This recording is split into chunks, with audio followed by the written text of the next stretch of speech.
Hello, this is Dr. Grande. Today's question is, can I analyze the case of Giselle Esteban and Michelle? Just a reminder, I'm not diagnosing anybody in this video, only speculating about what could be happening in a situation like this. If you enjoyed this video, please like it, subscribe to my channel, and consider supporting me on Patreon. I will put the link to Patreon in the description for this video. First, I'll look at the background of this case, move to the timeline of the crime, then offer my analysis. Giselle Esteban was born on February 4, 1984, in Union City, California. She was raised in San Diego. Her family was from the Philippines. Giselle befriended a fellow student named Michelle when they were in high school. Michelle was born on October 12, 1984, in San Diego. Her family was from Vietnam. Michelle became best friends with Giselle. She may have been Giselle's only friend. Michelle was described as outgoing and had many different interests, whereas Giselle was described as a loner. The two women did not have much in common as far as personality, but they did have similar career interests. Both of them wanted to be nurses. In order to attend college, the women moved to the San Francisco area. In the spring of 2003, Michelle briefly dated a fellow student named Scott Marasigan. After the dating relationship ended, they remained friends. In the fall of 2003, Giselle started dating Scott. They stayed together until the spring of 2005. A few months after the breakup, Giselle found out that she was pregnant.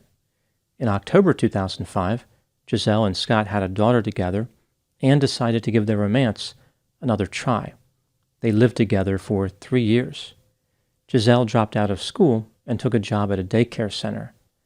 In 2008, Giselle and Scott broke up, and they fought over custody. Eventually, Scott won 80% custody of their daughter.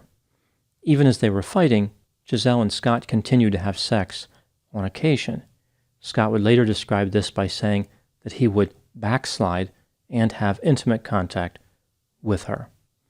As Giselle's life was falling apart, Michelle was having success. She graduated with her bachelor's degree and went on to study nursing at Samuel Merritt University in Oakland, California. Michelle was a full-time student and worked part-time as an accountant. Now moving to the timeline of the crime. On Thursday, May 26, 2011, at around 8 a.m., Giselle stopped by the nursing school that Michelle attended, even though Giselle was not a student there. She claimed to have an appointment with a student services counselor. As the secretary went to look for the counselor, Giselle took an ID badge that was sitting on the secretary's desk. This card was for an employee who had not started working yet.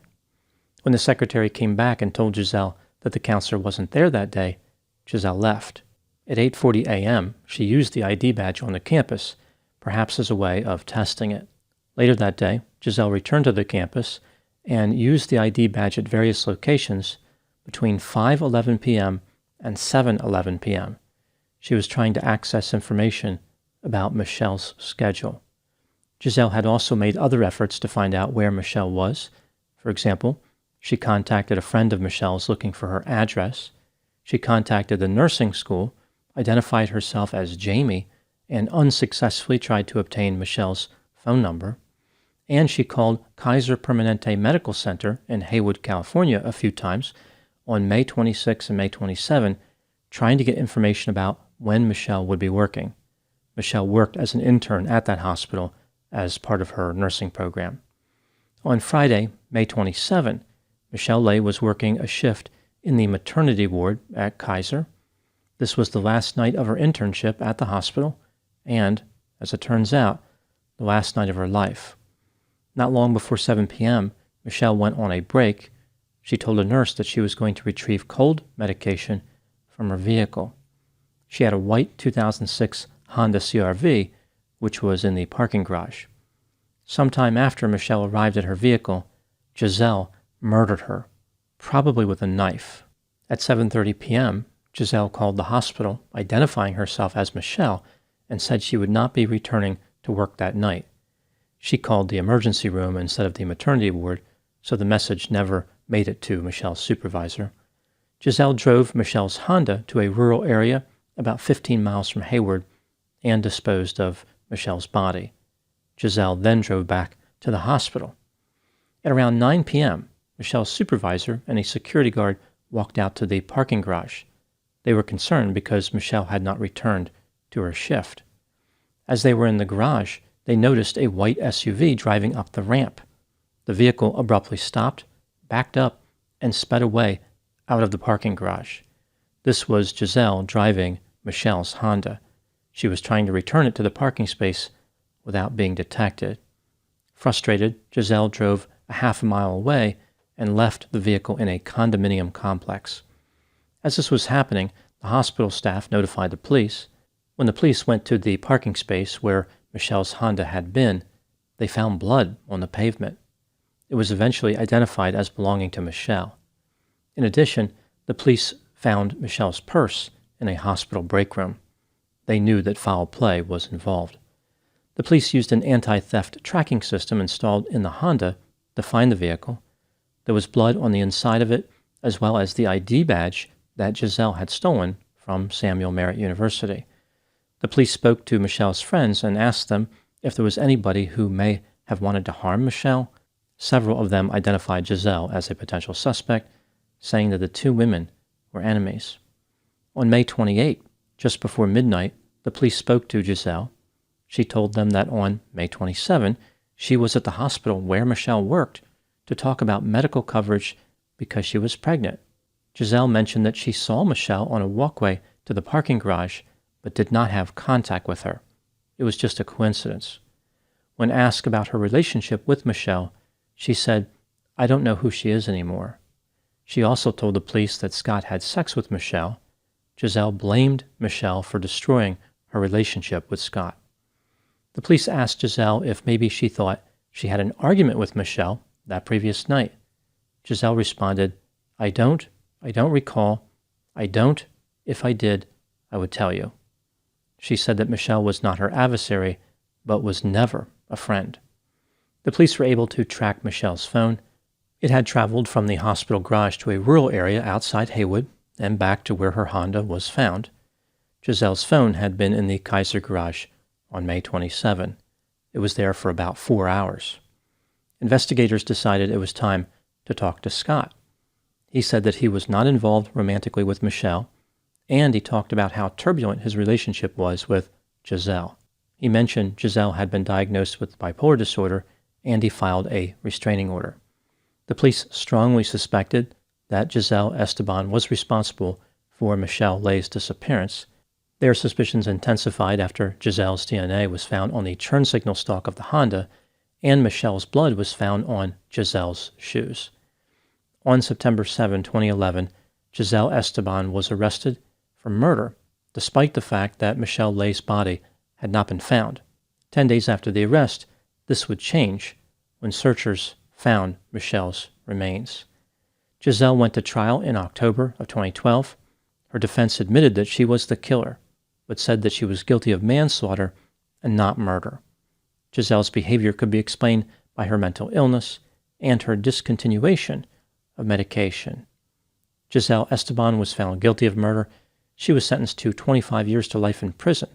She is eligible to be released in 2029 at the age of 45, but realistically, in the state of California, she is never going to be released. Now moving to my analysis. There is no question that Giselle Esteban was the killer and that the crime was premeditated. Giselle's obsession with Michelle had started years earlier and intensified not long before the murder. In the time leading up to the crime, Giselle conducted approximately 300 searches on the internet using the name Michelle Lay.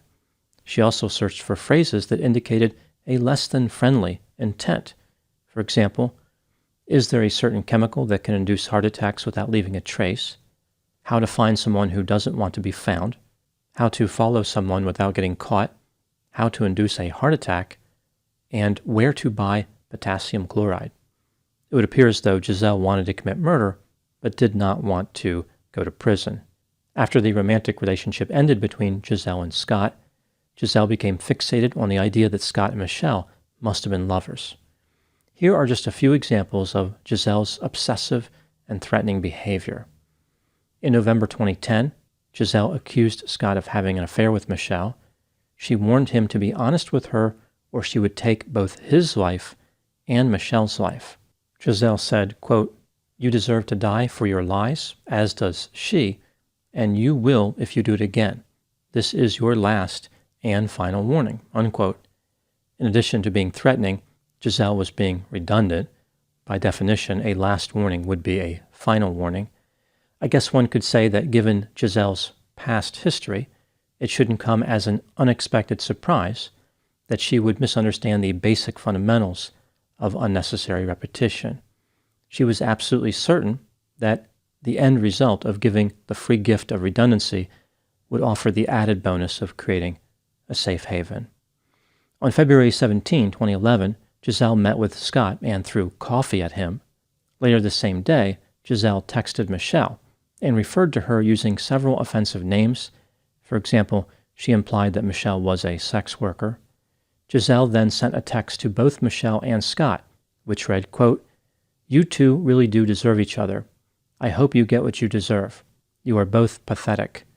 You with no dreams or goals, and the other chasing after someone else's dreams because she has none of her own. You are both parasites," unquote. Later this month, Giselle sent a text message suggesting that Scott pushed her to insanity. She said, quote, "His blank will get what she deserves too." The blank was an unkind word for sex worker. Giselle used this word a lot. Giselle noted that she was busy implementing Scott's demise.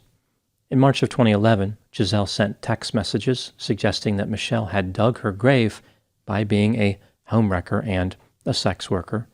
She suggested that Michelle, quote, "won't be an issue for much longer," unquote, and claimed that she had seen Michelle and Scott together at various locations. On March 18, 2011, Scott secretly recorded Giselle in a vehicle when he was at her residence to pick up Girl Scout cookies. She claimed that she was pregnant and accused him of seeing Michelle more than he was seeing her. She repeatedly hit herself in the face with her keys. There was no report on whether or not Scott obtained the Girl Scout cookies. On May 20, 2011, Scott believed that Giselle made entry into his house and tampered with his computer. He applied for a restraining order.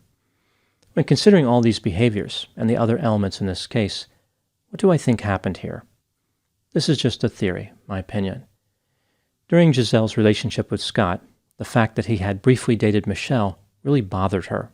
It was always in the back of her mind that Scott could return to Michelle. This made Giselle feel insecure. At one point, Michelle asked Scott to keep a secret about a pregnancy that she was going to terminate. Giselle ended up finding out about this and discovered that Scott had kept Michelle's secret. Giselle was furious and viewed this as a betrayal. How dare Scott keep Michelle's secret from Giselle? As Giselle's behavior became more erratic, demanding, obsessive, and harmful, she drove Scott away. Unable to accept responsibility for her behavior, Giselle blamed a non-existent affair between Scott and Michelle. Giselle tried to get Scott to come back to her in any way that she could. She tried being nice to him. She tried threatening him. She tried threatening Michelle. Nothing seemed to work. Giselle may have been suffering from psychosis because of the bipolar disorder. She truly believed that Michelle and Scott were romantically involved. It never occurred to her that even if they were, that was their choice. Giselle was not going to let that relationship happen, no matter what. Giselle attempted to carry out the perfect murder, but she was extremely haphazard. She actually killed Michelle in front of a security camera. It happened to be disabled at the time, but Giselle did not know that. Giselle's behavior represents an organized attempt to kill someone, filtered through the disorganization and chaos of psychosis. In her mind, she was a master criminal who would never be caught, but in reality, it was painfully obvious to everyone that she was responsible. Now moving to my final thoughts. It seems reasonable to believe that psychosis played a part in this murder. However, narcissism probably did as well. Giselle could not accept Scott's decision to reject her, therefore she created a reason for the rejection which was not related to her behavior. Subsequently, she pursued this line of thinking to a homicidal degree. If Giselle could have simply accepted the rejection, if she would have appreciated that Scott had the right to make his own decisions. This tragic crime could have been avoided. Those are my thoughts in the case of Giselle Esteban and Michelle Le. Please put any opinions and thoughts in the comment section. They always generate an interesting dialogue. As always, I hope you found my analysis of this topic to be informative. Thanks for watching.